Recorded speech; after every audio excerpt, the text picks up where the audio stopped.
ఇక రెండవ కారణం కార్యకర్తలు.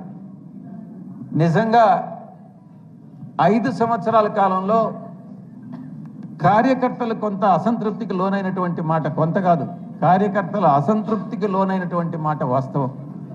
దానికి మనం అందరం కూడా బాధ్యులమేనన్నటువంటి విషయాన్ని నేను తెలియజేసుకుంటా ఉన్నా.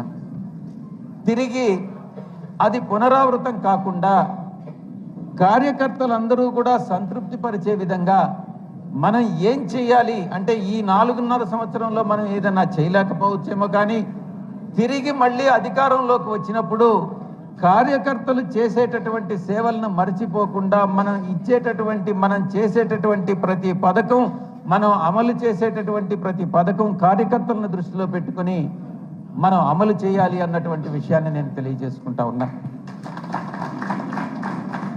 ఇక పార్టీని క్షేత్రస్థాయిలో బలోపేతం చేయడం.